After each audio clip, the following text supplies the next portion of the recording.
Hello and welcome to the Reading Entertainment Podcast, episode 413 for August 20th, 2023. There's a fire evacuation notice in my area, but not for specifically my road.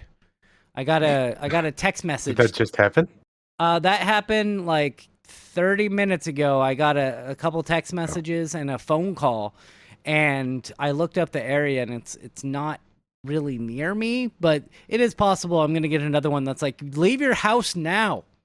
But I'm your host, Nathan Reensbruth. Joining me this week, as you heard, we have Connor the Cyberpunk Monk Besh. You're fine. You'll be fine. Just don't question the burning smell. It'll be all right, as long as I can get the podcast uploaded before my house burns down. And, of course, we are joined by Andrew Roa McFain. Yeah, I got one of those one time, and it was for a chemical spill, and it said, "Don't go outside." No, this is just because Oregon's on fire. It's weird. It happens like every year now, where just like there's more and more forest fires. I wonder why that is. It's probably Hawaii's fault. Probably Hawaii's fault. Someone should really make Hawaii punish, like in a justified retribution style. Has anyone heard of anything happening in Hawaii, by the way? I haven't checked on it in a while. I think the Maui fire is it done? But like Maui's burned down, but I think he was making a joke. I was, but also, now that you mention it, I also don't know if the fire is still ongoing or not. Oh, okay. That's what I was wondering. I imagine it's quenched. Yeah, I haven't heard as much about it. God, I hope so. Yeah. Yeah, I didn't start the fire, so. You stopped that. Bad. Where can we find you, Connor? Because I don't want to hear from Aroa for a couple of minutes. You could find me, you could find Aroa, you could find you at aroa.website. You could just punch in AROAH.website into your browser. And then you hit the OK button, and then it's got all of our social media links. Two of those links I want to draw your attention to. Did you get the other one on there yet? Aroa? What? Did you get the new link on your links? No. Link? Okay, I forgot entirely. No worries, it's not a problem. For now, just the one link I'd like to draw your attention to is Clinton's Core Classics, a Rise of the Rune Lords First Edition actual play podcast. We are done. We've wrapped. Game over, man. So, yeah, tune in. I'm probably going to start doing a re-listen here soon, too. Yeah, and re-edit. You're like, oh no, I need to edit these first seasons again.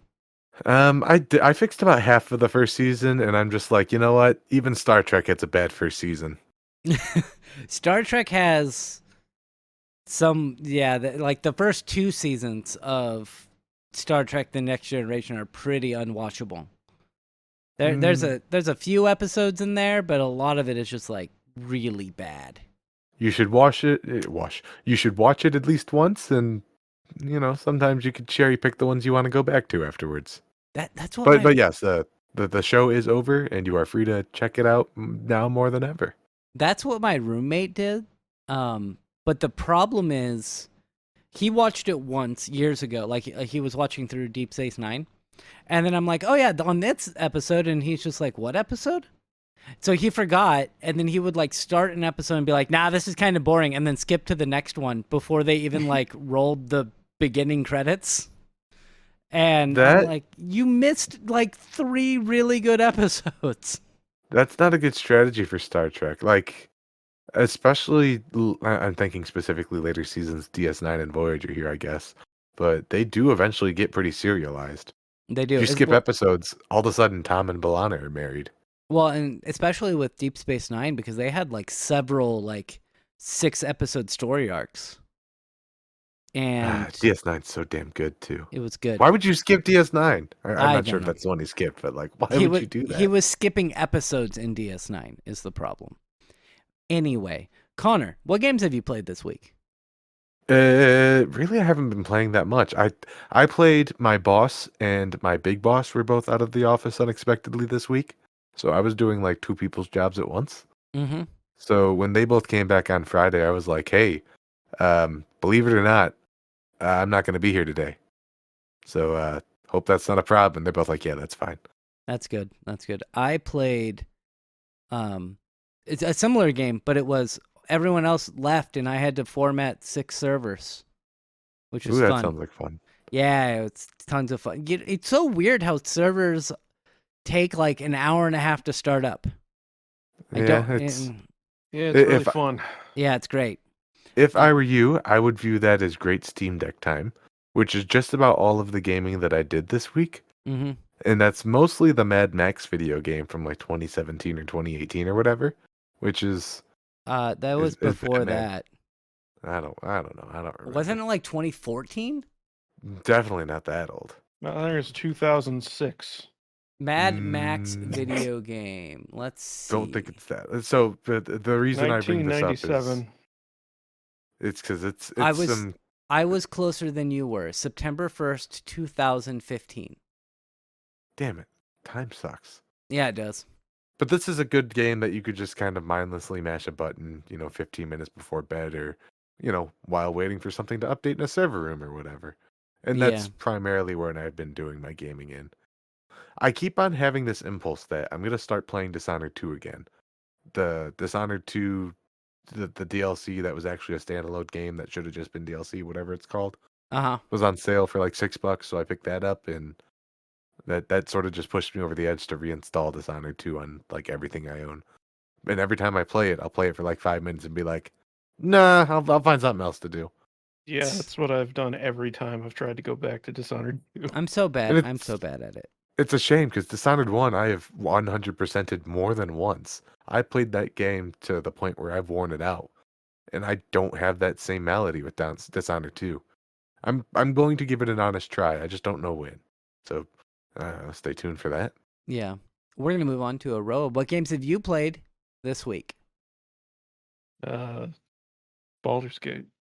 Yeah, Baldur's me Gate too. 3. How far are you? It's funny how little progress. I don't know. I don't know. I don't know how to measure progress. Are you still in Act 1? Yeah. Okay. See, there's stuff I missed in Act 1. I found out before you do anything, I'm going to spoil a little bit for you. The end of Act 1, you have the option to go two different ways. You can either go... No, I know. Okay. I found out... I'm underground. Okay. Go the mountain way. Because if you go too far into the underground, you can't go back. And you miss characters. Oh. Yeah. So there's a character named Karlach, who's a barbarian. Yeah, I don't have her. I missed her. She's also not in the mountain pass. She's not? I don't know. I wasn't able to get her. I was like, I need to go back to that. Oh, nope, can't go back. No, she's just hanging out. She was hanging out next to a river. That's so weird. And I swear to God, I explored like everything. And yeah, so you can miss like lots of storyline and stuff if you don't go that mountain path though. You go to the swamp? No. Ooh, you missed a big thing there. Let me Was tell that you. was that the hex thing? I don't remember. I've seen stories about the swamp and I'm like, nope, didn't go there. I just went to the goblin camp and stuff. There's like yeah, like you're just gonna have to go back and play the game again. I'm going to. That I have for you. Yeah, I'm going to at some point. But you can miss storyline beats if you don't go the mountain path. And if you get too far into the underground, you'll hit a part where you can't go back.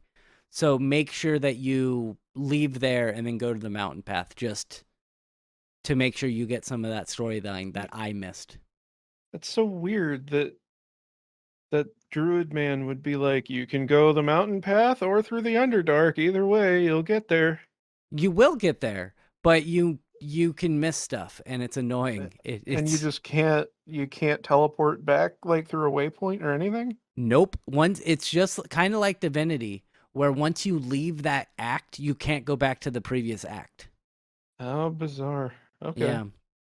Just so you know, because that royally screwed me over. Because I was like, that's weird. I'm like, I got like to a certain point where I'm like, I should have this character. I'm going to go back. Oh, no. And it was really fucking weird was fucking like I do I think my third long rest of my game so far, Uh-huh. and then I go to the Underdark, and then it's boss fight time, and like that was a big fucking pain in the ass. What boss fight are you talking about? I'm not gonna tell you because I it'd be kind of went bullshit. I went to the Underdark.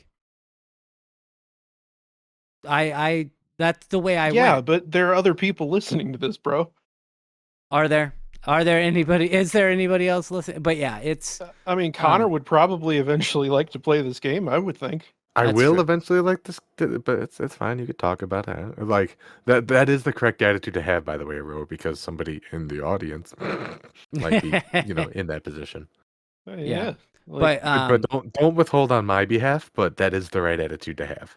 Yeah. I got into gotta a be that. fight there in the Underdark. I think you might have met ran into these creatures that like burrow underground and then like jump out of the ground and surprise your characters. You run into Not those yet. people. Yeah, they're pains in the ass. You'll find them. And it burrowed out, and it was like pretty tough for the level that you are. And I And the ended giant up. monster was pretty tough for the level I'm at too. Oh, I bet. And I was like, oh no. And then I recalled our such strategy we had, the other day where I was like, and force shove off the ledge. And I was like, I win. Well, I went back to the goblin camp and I killed every goblin. Oh, I did that too. Yeah. But I did that by climbing up the wall, and then destroying the ladder, and then just being like essentially the equivalent of like a COD drop shotter or some shit where I just like I walked forward, took a pot shot at one of the goblins on the ground, and then walked backwards so they couldn't see me, and just did that over and over again for like an hour and a half. I'm not going to tell you which boss it is. You'll run into him eventually. But there's a boss that's incredibly difficult. It's a boss in an area that has to do with Shadow Heart's storyline. That's all I'll tell you for that. And I was reading through after I beat him and it took a while because it was incredibly difficult. And they're like, oh yeah, one of the strategies is to just geek the mage because it's just him at the beginning, and you get into like dialogue, and if you don't do that part and you just have somebody sneak up and backstab him and kill him, it makes the fight way easier. Huh. You just geek the mage. It's great. I Anyway, love this game. it's so This good. game's so fucking good. It's so good. I'm in Act 3 now, and it's to the point where I'm actually feeling pretty powerful. I mean, my sister-in-law's beaten it twice. Fucking Jesus. Yeah. I'm able to give Lizelle haste, and haste is such a good ability, and I have some super like rare armor now, which grants I think the armor like lowers all damage by 2, and then the boots give you freedom of movement and long strider. And that might not mean much to you, but I'm certain that it means something to Connor. Freedom of movement and long strider on one piece of equipment is amazing. Yeah, it's good to be mobile. Yeah, well, freedom of movement means you can't be constrained. No, like terrain or anything can hold you, so you can just move. And then long strider, gives you like an extra 30 meters of movement or something like that. I would need to look specifically at the Holy D&D shit. version, but yeah, it usually increases your base movement speed. Yeah, it's great. So that piece of equipment, I was like, yes, I'm giving that to this character. And in the event that you didn't know, that also makes it so you can't be grappled, which it doesn't really matter in Baldur's Gate. Right. Yeah, Yeah. the NPCs don't really do that much. Sometimes they'll shove you, but Yeah, that's a problem. I haven't found any NPCs that use the fact that you can throw other characters. Yeah, they don't do grappling. It's hard to do grappling. I've in a thrown game. other characters. Oh yeah, you can, but grappling is different. Oh, What do you think this is, Pathfinder? Yeah, grappling I is. thought it was 5e. was the one where like half of combat was based around the grapple mechanic or whatever.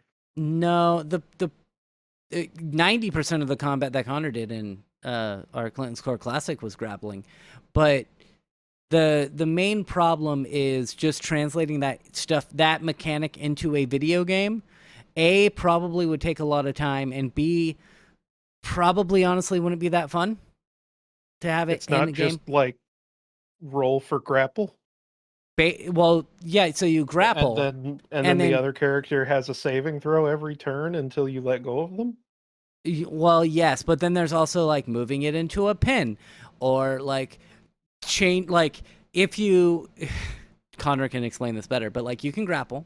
They roll to like not get grappled, and then you have to roll to maintain the grapple at the beginning of your turn, and then you can roll to pin, and then if they save from, like, say you get them in a pin and then they save from the pin, then you're back into just the normal grappled position.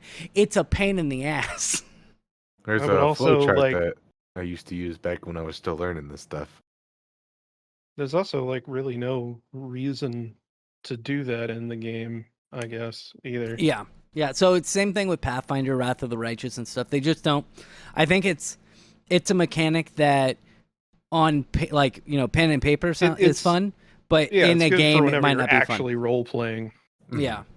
But like the athletics thing, that was another part of that boss fight, that annoying boss fight, is some of the area that you're in has a really low bit of gravity, so you can jump way further, but that also means they can kick you way further. And so they'll just kick you and you're just like, and I'm off the level and I'm dead. It's a pain in the ass. There are some things that are obviously just because of the 5e rule set where I'm like, I don't understand why this is the way it is. Like what? Can you think of anything specific? The main thing is like the skills, acrobatics versus athletics when it comes to jumping. Like, this is a very old argument. You're not the first one to be peeved by this specific problem. because it's like, why is it that my big hulking monster character can jump like 15 feet, but my character who is a rogue, who is meant to be like limber and doesn't even wear armor, can only jump like 6 feet? Like, it doesn't make any sense. And oh, you're a drow though, so you should. I would think they would have pretty good jumping. Yeah, You think? she doesn't. She does You not. would think. She is like equivalent to my human party member. Lae'zel, she can jump really well, but she's also one of those green people, and I'm assuming that that's just a thing. Yeah. But yeah, I like Lae'zel. She's like, my damage. Karlach is a big heaving demon woman, and because jump length is based on strength, she can just jump really far, and it doesn't make any sense. Well, it's because it's strength. Yeah. But anyway, the only last thing I want to talk about is there's a point in the game where you can do some, like, you can try persuading people, and you can try doing that with people in your party for some of their party stuff. So I was like, oh man, because I'm a bard with like plus 12 on when I do persuasion. I'm like, I don't know if I'll be able to do this, because it was a 30 DC challenge, which is pretty high. And I was like, I'm gonna try. Is that one of those convince the other guy to kill themselves rolls? I did do that at one point, but not with my character. No, this was like I can't say it because it would be a huge spoiler. So, but it's a story mission with one of my characters. And I was like, oh man, I don't know if I'll be able to do this. And I rolled for it. Natural 20, baby. I'm like, yeah. The one time that happened. Every other time it's like, all right, the save DC of 5. I've got a +8 on this. I think I'll be okay. Natural 1 every time. We're gonna move on. Huh? What? Well, like, do you also? I don't know if I mentioned this or brought this up on a previous podcast, or if this was with other people, but like, do you also wish that like there were times where you could get a critical in combat and it would do like something really ridiculous, So like that the I do. And that's something we did. If you listen to Clinton's Core Classics, haha. is we implemented the critical. What was it? Critical hit and critical glitch or critical Critical miss. fumble, glitches Shadowrun. Yeah, critical fumble and critical hit deck, where you could either choose to take the damage. So let's say I roll a crit against you and it does double damage. So I do, I just roll 2 damage die instead of just a 1 damage die. So I could do double damage, or I could I could flip the card and look at what that would do. And I do wish that they would have something like that.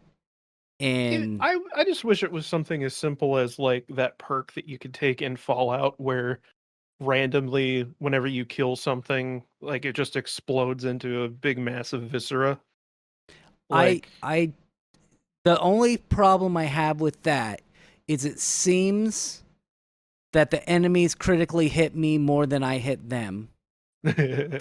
well, and I even don't mean want to that, like, explode. I don't want it to be like an instant kill. I just mean like I just want extra flavor with Yeah, it because like getting a nat 20 is such like a big thing in the culture of tabletop gaming, and it feels like such a like meh. Like it's okay, cool. Like I don't have to worry about it, but it never really feels like anything like that ever really happens in combat. It sounds like it's just Aroa needs to damage. make his first scythe build. Scythe does, what is it, 3 times damage? Times 4. Times 4 damage, but you have to roll a nat 20. Unless you keen it or whatever. There's ways. There's ways, yeah. And then it's 19 to 20. So it's still pretty rare. Anyway, the only other thing I want to ask you is, do you play with Karmic Dice on or off? I have it on. I turned it off. Really? And the reason I did was because Karmic Dice like evens it out, where you're I not thought it gonna only raised it up. No, it makes it so that you can so that you're not going to have like 2 or 3 natural 20s in a row, but you're also not going to get a bunch of natural 1s in a row. I thought it only made it so that you weren't going to get a lot of failures over and over. No, it does it does it both that ways, tries yeah. to even it out. Okay. Mm-hmm. So that's why I was like, you know what? I'm just going to play and let the numbers fuck me over. Just Yeah, I will probably do that myself now, Yeah. actually. Anyway, we're gonna move on and we're gonna talk about some news stories. Let's talk about our favorite podcasting platform, iTunes. No, it's Spotify. I don't know. I listen to podcasts on Spotify, but they're not my favorite podcasting platform, mainly because I don't really like Spotify. I just have it. Anyway, they're considering removing white noise podcasts. Okay. Which I is- get it. I get it, but I also think that we should pivot. How do you guys feel about having a white noise podcast instead? I Well, mean- if they're gonna make $18,000, maybe. Yeah, yeah. that was the thing. Is if you don't know, white noise podcasts are exactly what they sound like. It's just white noise for like an hour and a half long or more. Which, to give a behind the scenes on the technical side of things, is really fucking hard to encrypt. Yeah, because it's in random. code. Yeah, I can imagine that it would be really hard to encode. Which, in in a small layman's term, it's a stuff. really big pain in the ass to store on a server somewhere. Mm-hmm. Yep. That's why a really common way, if you want to fuck with a platform like, say, YouTube, you upload a whole bunch of videos of static because that is really difficult for them to compress. Yeah, we've spoken about it before, but sporting events and in turn, the one I watch is professional wrestling. When they'll win a like a title, and like a bunch of confetti will fall, and the video just goes to shit while the confetti's falling. It's because they can't encode it right. Yep. But same thing goes with noise, and it makes it so that it messes with the platform. But Bloomberg had reported that white noise podcasters were making as much as $18,000 a month. A lot of a lot of creators on the platform, not just those broadcasting white noise, use Spotify's free hosting software Anchor to publish their shows. Spotify, blah blah blah blah blah. We don't do that. We host it somewhere else, and it gets caught. I host it. Yeah, we host it. I pay Aroa an insignificant amount of money to host it, and he has 14 terabytes of storage or some shit. Well, that's how much I have free. I think total. Wait, no. I think that's how much I have used. Oh, okay. I've got like promise. 70 terabytes of storage. Oh, Dang okay. it. I promise to you is I'm never going to anywhere near remotely approach that. No, yeah, the podcasts are probably the smallest thing that I keep. I mean, to be fair, our podcast is like 300 gigs or something. Like, it's pretty big, but that might also be including the original files, like the Audacity files. So that might be definitely is. Which a that's big all part in of it. compressed audio. Mm-hmm. Anyway, I don't know. It does say that while white noise podcasts turned out to be a hit with listeners, fucking somehow, Which they one? apparently I don't know. Can they just put my podcast on in the background? These are No, the but relaxing sounds of Chicago in the year 2080. For real though, I actually have some additional context with this, not with White Noise podcast in particular, but there was actually a channel that me and my wife would watch. It was a cooking channel, and the lady who ran that channel, her son started a like rain sound channel. Uh-huh. And so I went on that channel, and I immediately recognized that he was just using stock footage and like sound library audio for the rain sounds, and I called him out on it. And he was like, "Yeah, bro, it's called a grift. Like, people just listen to this garbage and they don't really even think about it, and you get a ton of ad revenue because people just put it on whenever they go to sleep and they listen to the full 10-hour long video." Yeah, but And, that's like, illegal Is it?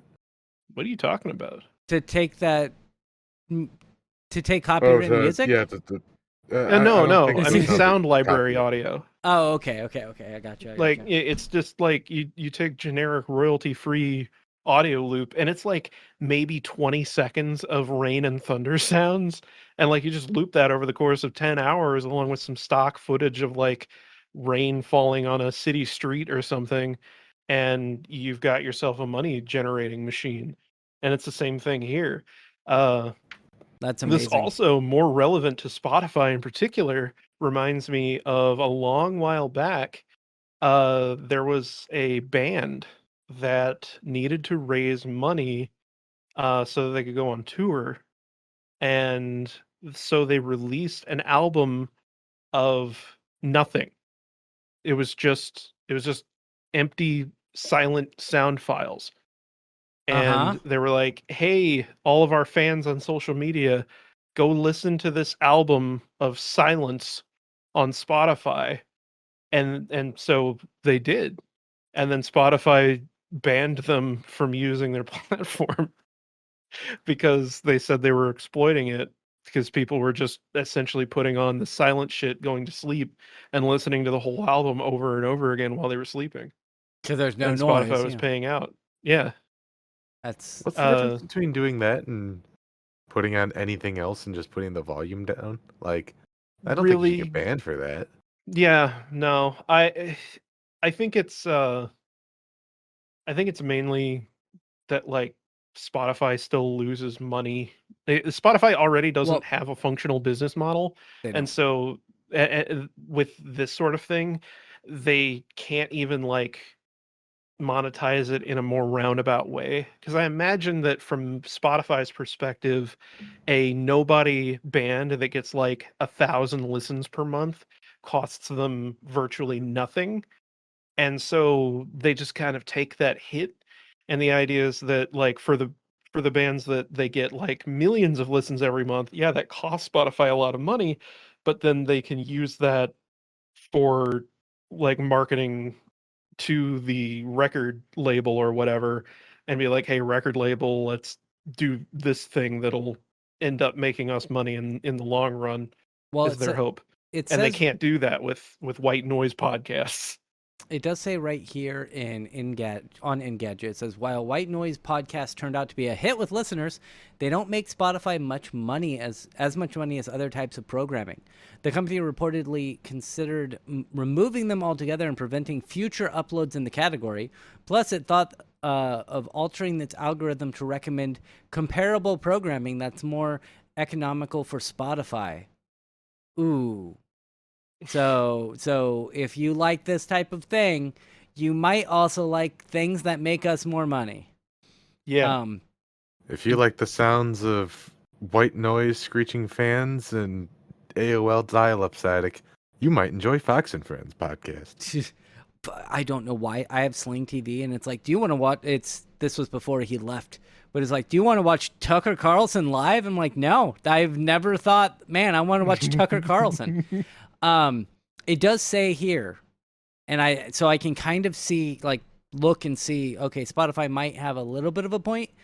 Doing all of those things would raise the company's annual gross profit by about $38 million a year.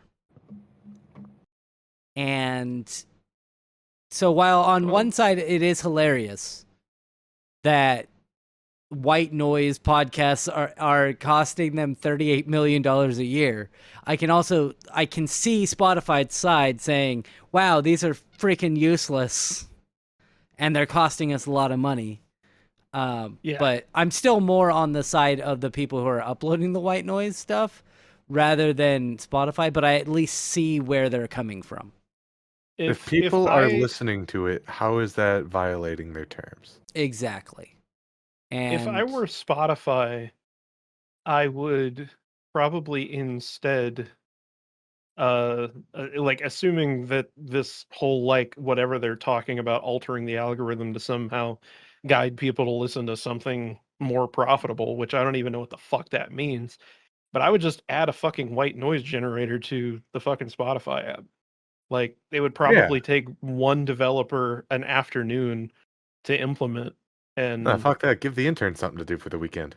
yeah, like yeah. like it would be that simple, and then you really can't have complaints from people anymore, because like you added this new feature, and now you have something new to sell Spotify to people, and you shut up the people who are going to complain about the fact that their fucking noise podcast isn't on there anymore, and now they have to listen to YouTube instead. So Like, Connor, our hosting is essentially paid for like over a year now. I don't know. Whenever Aroa is like, give me money, I'm like, okay. So you can, if you want to start a white noise podcast. You know, I was already thinking I could get a couple of loops of like, here are the sounds of the Starship Enterprise generator room. People fall asleep listening to that sort of shit. I Oh could do this. man. Oh, that would be good. Coming to a stream near you. And so what we're saying is we can have as many podcasts as we want. Like, we're gonna have the Star Trek sounds, the Babylon 5 sounds. Did you ever watch Babylon 5? Only that one that you put on Reetenflix.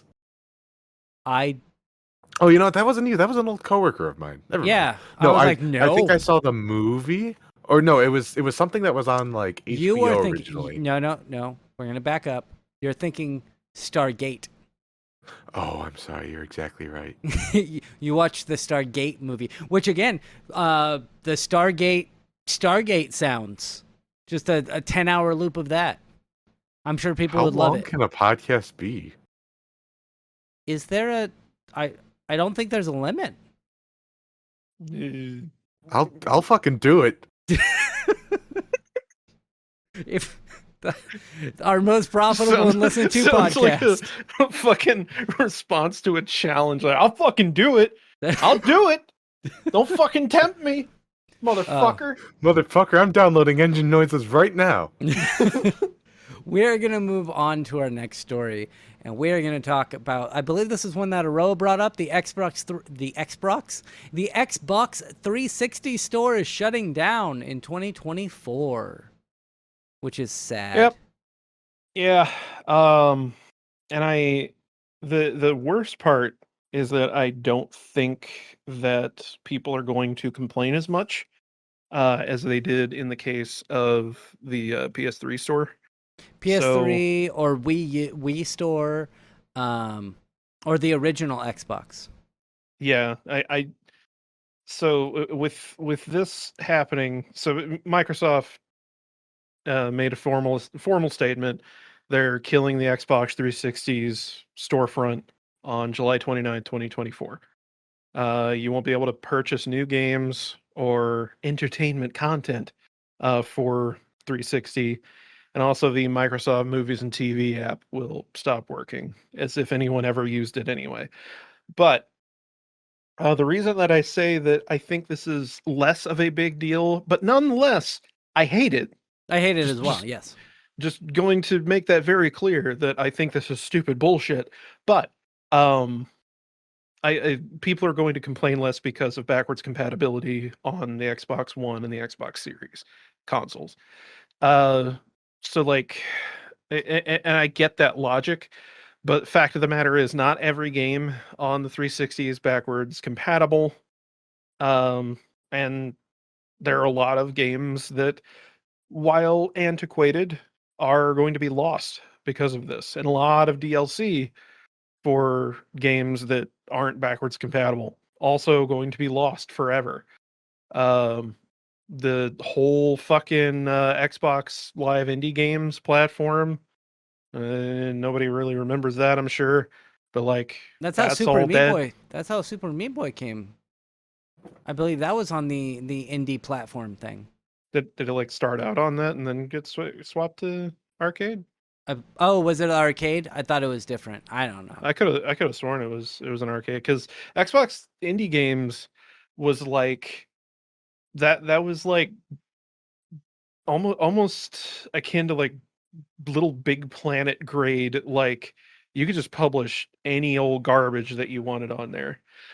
You might the Dishwasher, I think, started out as an Xbox Live Indie Games game.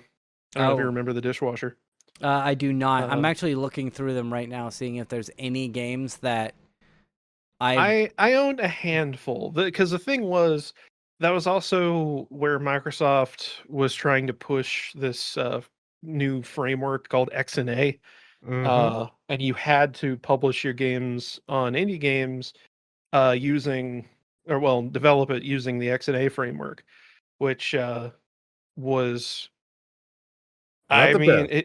it was no, like, to be fair to Microsoft, I guess, I believe Terraria was initially developed using XNA, so that was pretty cool. But Fat Dragons. The name of what? one of the name of the game. I think Well, that is a Fat Princess ripoff. Fat Dragons. Well, that's kind of the grade of game that you would see on there.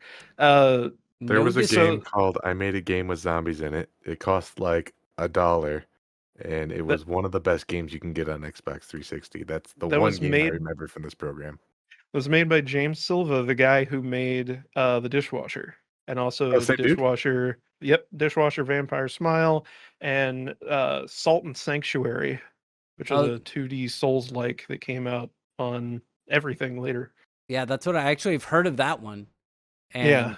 I'm Big fan of looking this through. guy. He makes a lot of good work. Yeah. And But they're getting rid of all, and that's another thing. There are other games. So there's this. There's a bunch of games, I believe, on the arcade as well. And then there's just some other like random Xbox 360 games that were exclusive that are just not going to be like ported over anywhere. And once it's shut down, you're never going to be able to play them again. Well, I mean, you will. But, Well, yeah. eventually, hopefully, we'll have an actual functional emulator, which the 360 does have a much better emulator than, say, the original Xbox does. Yeah. But it's still not. It's nothing compared to like the Nintendo emulators that we have. But in any case, like, yeah, this really really fucking sucks, and I don't really understand why Microsoft can't just keep a fucking content server up for a while, you I know? don't know. Like I don't get it. I will say that, and maybe this isn't exactly what you want to hear. It's almost been 20 years. It's got to die I'm aware. sometime, man. I know so I know that from a business perspective, like it doesn't make any sense to keep it going. No one I would not be terribly surprised to find out that there's like one purchase every month on average, meaning that like one dude bought 12 games 6 months ago. Like and that's all of the traffic that they get on the 360's store. But There are probably I still people who use their 360 as their entertainment center, just because why do they need to upgrade? All the stuff they already purchased is right there. Yeah. I'm sure, yeah, there are probably still people who use a PS3 as their only Blu-ray player because they use Blu-rays It because still works. yeah, I get but Blu-rays. like You get uh, laser discs too. You're not a good example. I get Blu-rays when I go to the thrift store and I'm like, oh, I can add that to my computer. And then I rip it to my computer and then never open that case again. I just the preservationist slash hoarder in me hates that there is inevitably going to be shit on there that is just lost to time, and it doesn't have to be. It's not like back in the 80s or even the 90s when like if you don't have a physical copy of it, then you're just kind of fucked. Like all of these things currently exist in a database, and Microsoft's just turning off your way of getting to it. And it would be one thing if they had perfect backwards compatibility, but they're not even going to expand backwards compatibility any further than it already is. They said that Yeah. at They- least a couple of years ago. I Yeah, think? they said that they've run into the last set of games that they can do, basically, because Yeah, of which licensing and probably stuff. they say because of licensing, but I wouldn't be surprised if it was more of like they're not making a ton of money from Because nobody doing would that buy program. those ports. Yeah, Well, like that's the real. It takes development time because they have to make sure that the game actually works, Yeah. and like that somebody's got to do that, and they have enough on there of games that people actually give a shit about that they don't have to worry about much of anything else. It's not like their accessibility program where it was like headed by one fucking dude or whatever, or maybe that was EA now they think about it, but either way, like how they have their accessible controller that Uh, realistically no one's going to buy, but it gives them a really good marketing thing. I finally found one that I recognized. Breath of Is it Death the one- 7. Oh yeah, That was originally on the Xbox Indie Games. I think I own that on Steam. Oh, Metronome HD. It's a metronome. There were a lot of things like that. I also remember one that I think might have actually been a Flash game as well, but it was one where it was like baby delivery simulator or something like that. But it was like one of those like catapult games where you like you shoot a baby out of a woman and try to make it go as far as it can. There's one that's Only the called, finest of quality games. yeah, I Suck at Word Games. That's the name of the game. Oh, I think there was one that was like try not to fart or something. I remember that one. Yep. I might just be Yeah. thinking of Flash games though. No, Uh, this was definitely on Xbox. Because I remember getting, because that was the cool thing with the indie games, is that they all had a free timed trial mode. So I would download like a fuckload of them and just play them all one after another. And I remember that one because it's you and a girl at dinner, and you had to had to like I think it was like press button prompts or something to hold your fart in, and then if you didn't, like green clouds would form around you, and it would keep getting bigger and bigger. It was really goofy. this Just like normal dates. okay. There's one game that I'm interested in buying. It was released September 11th, 2010. It's called Action Arcade Wrestling. The description is Action Arcade Wrestling is an Xbox 360 indie game. It's all I got. And It is a game. yeah, Somebody's homework assignment was make a game, publish it, like their final or something like that, and they just winged it. yeah. Anyway, it sucks that they're shutting it down. You have about 11 months to actually download games if you're interested in anything, and store them. Microsoft recommends that you download anything you want by May. Okay, that makes sense. But we're gonna move on. And Jesus, I can't. We have to cover the story because you brought it up. But Mike Lindell, what is this? It says Wi-Fi sniffers strapped to drones. Mike Lindell's odd plan to stop election fraud. This is from Ars Technica. Apparently, So goddamn it says in the byline, Lindell wants to fly drones near polling places to monitor voting machines. But what? So, Mike Lindell, the My Pillow guy, who I just want to throw it out there. Former and probably current, allegedly current. I'm alleging it. Coke addict. Used to do and probably still does lots of cocaine. Please go on. who also helped finance Donald Trump's election protests. He was doing a thing in Springfield, Missouri, where he showed off his brilliant invention that no one could have ever thought of, where he essentially glued a Raspberry Pi to a drone with a network monitoring program running on it that looks for anything that is connecting to Wi-Fi. And he says that this is somehow going to allow him to monitor for whether or not election machines are connecting to the internet, ignoring the fact that there are wired connections to the internet that presumably would be used in these circumstances if they were to use an internet connected voting machine. Yeah. But the dude has absolutely no fucking idea what he's doing. No. It sounds like he paid somebody to bullshit him. I'm not really sure.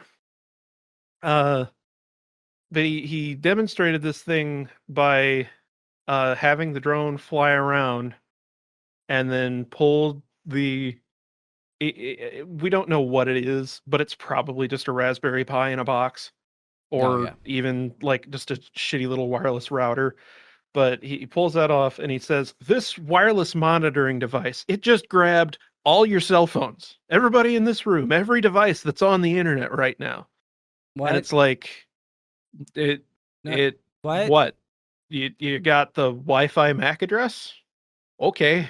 You Good looked job. and saw that it existed? Okay. Yeah, like It sure is there. So Connor, I think that this is exactly how it works in Shadowrun, right? I do a matrix perception to You send your see. drone out that has Wireshark connected to it, and that tells you all of the. God, this is so fucking dumb. It does I mean, say this is Um, the coolest thing is for me is that I literally like made this project minus the drone at a previous job, and it took me like a week. And he's saying that this was from years of development, many years of research and state of the art development. You can just buy these. How many Like- years? Well, you could look inside of his nose and count the rings to find out. Just we kind of determined we're not going to talk about it, but there was a lot of stuff that happened this week for Linus Tech Tips. But what I want to touch on is they've showed this off on Linus Tech Tips. Like you can just did they? well, they showed like he's setting up his Wi-Fi and he's like, I need to like see what Wi-Fi bands are being used and stuff. Oh, you're And he sh- saying like a site survey device. Yeah, they exist. You can just Yeah. buy them and just be like, hey, look, like the 6G band is covered on this channel. We should go to a different channel. Like that's all. That's all this is. It's No, so no, dumb. you don't understand. It's a low weight, low power device that uses only passive signal detection to detect online systems, and it never interferes with any normal network operations.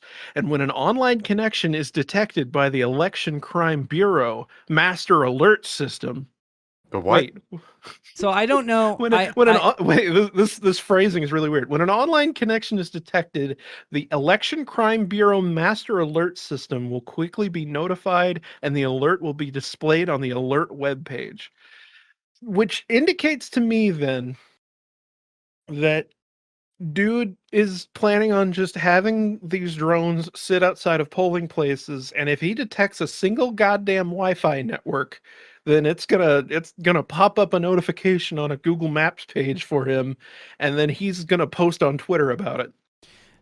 I think the idea is that I'm just trying to be nice to him.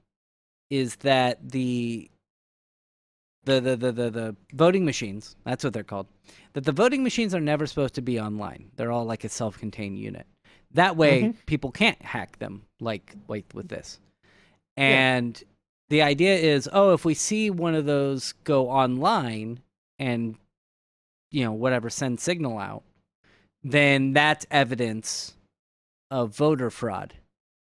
But as to your point earlier, they would probably have an Ethernet cable attached to them. Not to mention, how are you gonna know? How are you Yeah. gonna know that it's a voting machine? Because he explains that the scanning system, and he says currently, but the scanning system currently provides the MAC address, hardware vendor, and the first time the device was detected. This thing's just running Nagios. Yeah, Which- and like when you're gonna be okay. Let's say you have 20 of these drones set up. How many people are gonna be at one voting location? How many people are gonna be going in there and you get a text message and you're voting at the time that you get a text message and you have whatever Wi-Fi text messages, or it goes through your internet because you have what's it for? It's iChat. Is it iChat? That goes Huh? over the internet for It- Apple phones. Is it iChat? Oh, FaceTime. Not FaceTime. When you're texting and it's to another Apple user. iMessage. That's what it is. And you still you have the same thing with Android phone. I think it's called RCS. So when I get a text message from my girlfriend, that would pop up and say, "Oh, it went online." Like, is he gonna think that? Oh, that's election fraud? Probably, because he's stupid. And I don't know if he is doing coke anymore. But if he stopped doing cocaine, maybe he should start doing it again. I have no idea.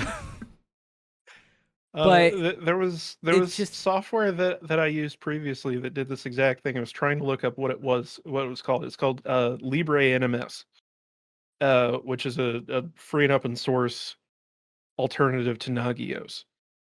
And I guarantee you that that's essentially what is running on that thing. Yeah, and somebody paid. He paid somebody a lot of money. He paid to a do lot this. of money for that. Yeah. And Aro's like, I bought a new house. That's what I did. It's just it's dumb. It's all dumb, and I think that this will amount to what most things with Mike Lindell amount to, which is nothing. It's just silly that he would think that a Raspberry Pi attached to a drone is like brand new revolutionary technology, which when it's not. We are gonna. Kind of amazing. Yeah. I know you think that this is a little lackluster, but can I offer you a bump of Coke and then see if that changes your opinions about it at all? I mean, yeah, I'm in Oregon. I can do whatever I want. I can do as much Coke as I want. I'm in Oregon. It's great. We're gonna move on. Can I offer you some Coke in this trying time? I wish. We're gonna move on, and we're gonna I've talk got about delicious Twitch. vanilla Coke right now. I like Disgusting. wild cherry Pepsi quite a bit. I'm not a I like huge fan Coke. of vanilla Coke. Hate Coke. Makes my teeth feel gritty. I That's had. because it's melting your teeth. Oh yeah, that is what it's doing. When I went over to Japan, I had peach Coke. I'm sorry, peach Pepsi. And I've that was, had that. It was pretty good. It's all right. Yeah, it wasn't bad. We're gonna move on to our last story and talk about Twitch. Twitch is adding a new feature, which allows you to ban blocked accounts. So Well, previously, you can block banned accounts rather. yes, no, You said it the other way around. ban blocked accounts. You No, said ban blocked accounts. yeah, ban blocked You- accounts. No, it's block banned accounts. No. Are you, I said are you it- fucking I shit? said Are you it- fucking with me right now? We're arguing over semantics, but you can, before you could block accounts. No, you could ban accounts. You say tomato, I say tomato. No, they're not the same thing, though. It's not. I'm Streamers not will even- block banned accounts from. Okay, I understand what you're saying, and we're arguing over But semantics, but basically, it No, means, it's not even semantics, though, bro. Like, okay, so this is actually like why there's a distinction here, because it's the reason that this is news at all, and I don't even understand why like anyone cares, but it's so banning somebody makes it to where they can't talk in your chat, or right. I don't even think they can access your chat. However, they can still watch your stream. Mm-hmm. It's almost the same thing as like muting somebody on Twitter, but now they're going to add an option to block people from even being able to watch your stream. But they can still watch your VODs and clips. Currently, they are going to change that eventually. Okay, so they will be blocked from watching your live streams and anything to do with you, basically. Yeah, you Which will is good. essentially appear as if you have left the platform from their perspective. There have been times when I have been streaming, not so much on Twitch, but when I was on Mixer, especially when I was covering the 2018, not presidential stuff, but the like Senate nominees and stuff, the debates. And people would come in and they would say racist things, and I'd be like, I have to block them, or I have to, ban them from my room.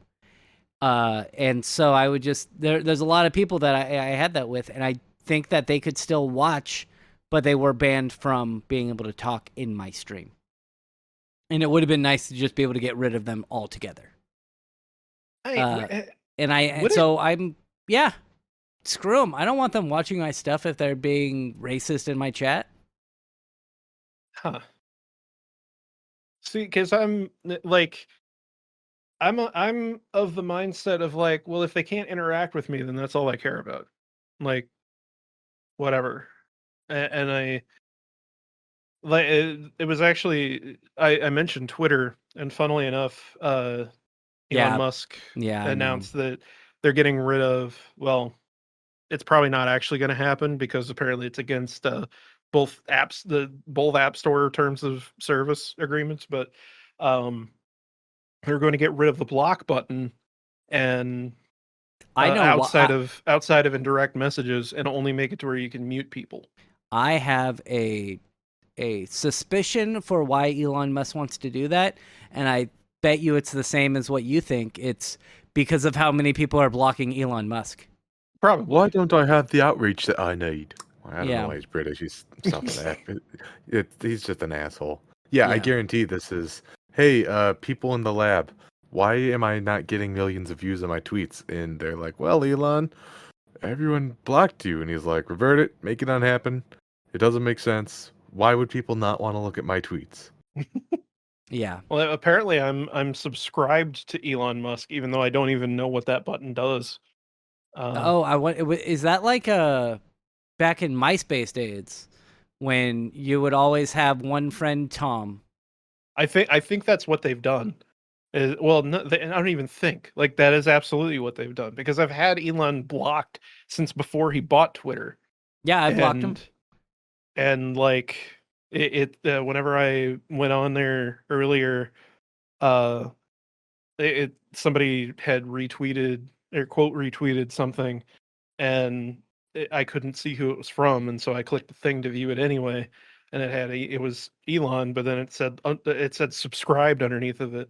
I was like, what the fuck does that even mean? And I click it, and it's something about it, like it's for It people who prioritizes. you can like financially support them Oh, through that. So it's The like last thing I want acting. to do. Yeah, it's like Yeah. acting as if I'm giving Elon money, which I guess it's just doing that for everybody. I have no idea. Whatever. I blocked him. There was a rumor going around that you couldn't block Elon Musk, and I was like, psh, let me see.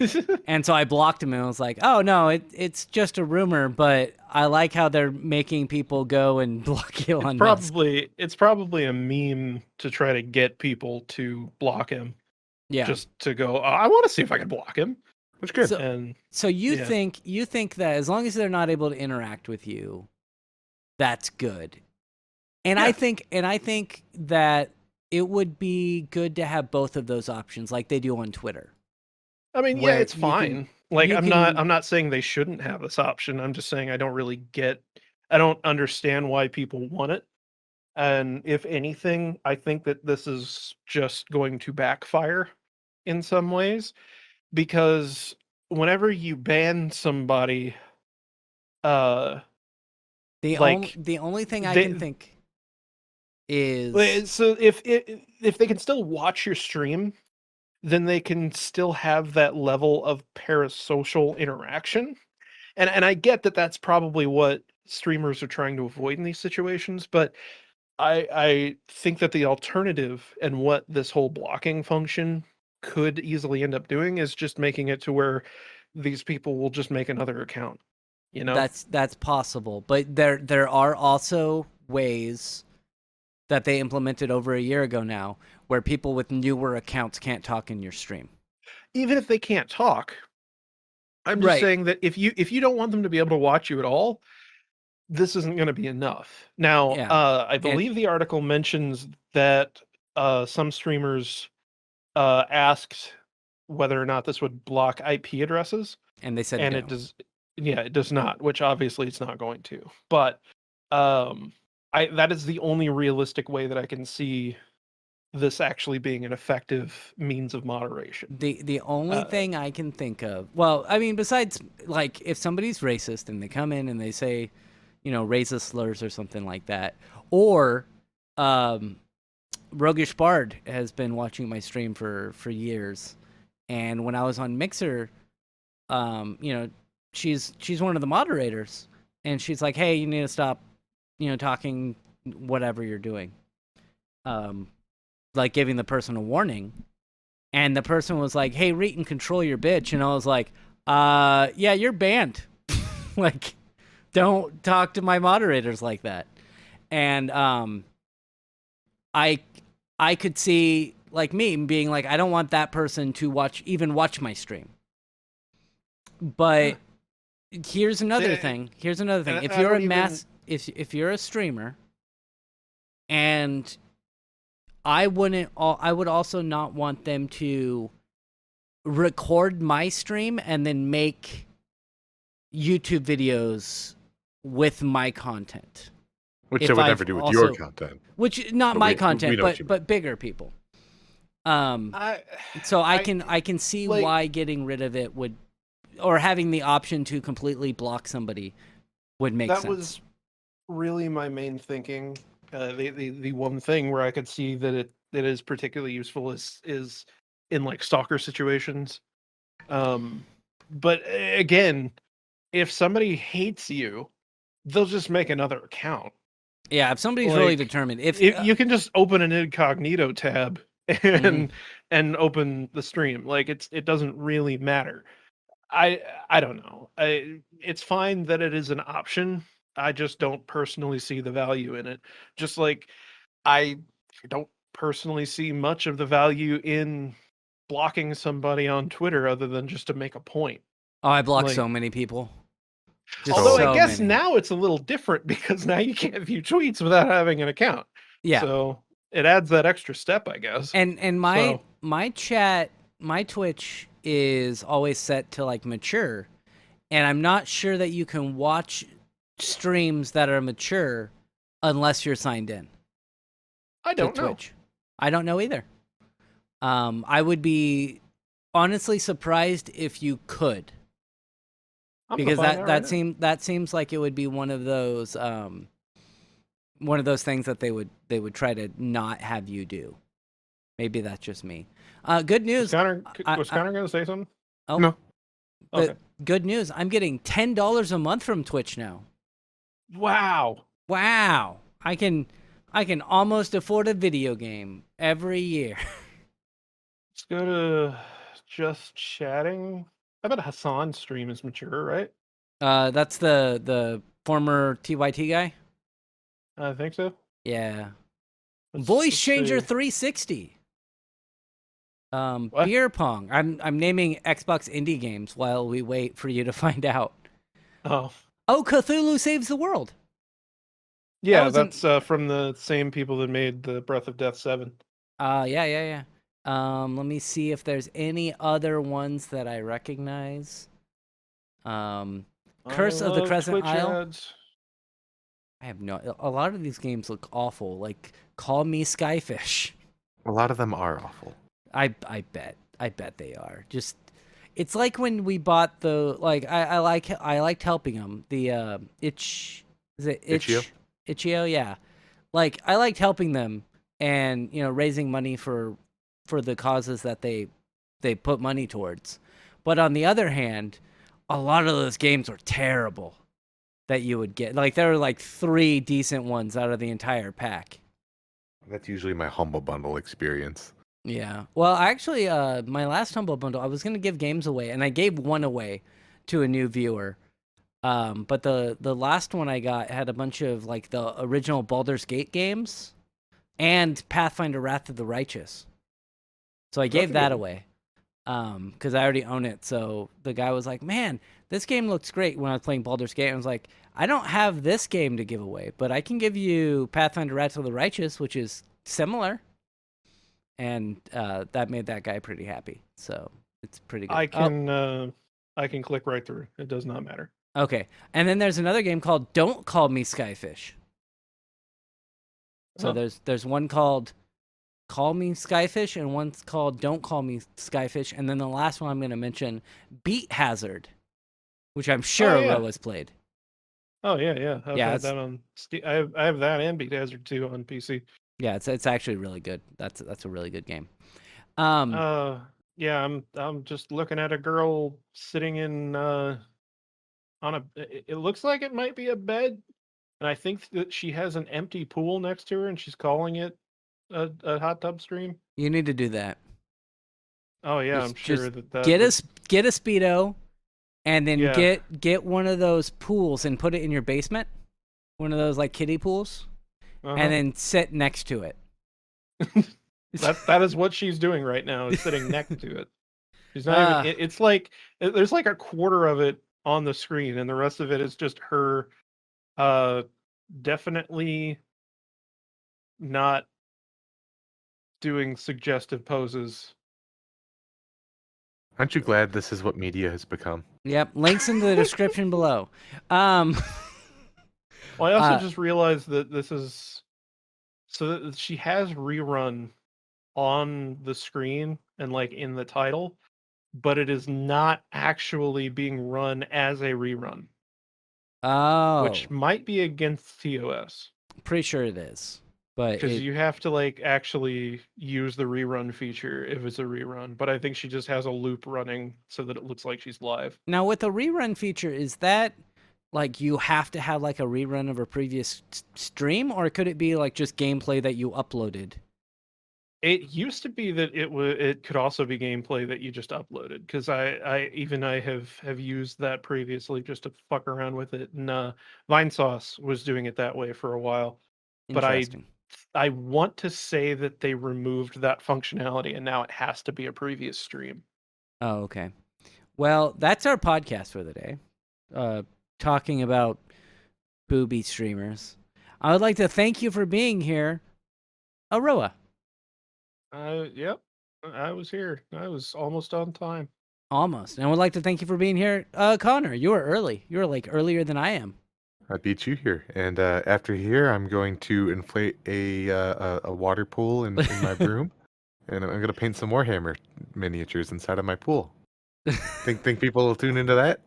I would be scared to do that because I could just see you like dropping it into the pool and being like, no, now I have to I'm repaint standing up it. to be done for the night. I am covered in paint water.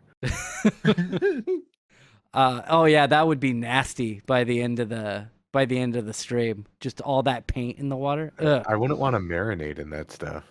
No. But anyway, thank you both for being here. We'll be back next week talking about more video games and stuff. Goodbye. Bye bye. Goodbye.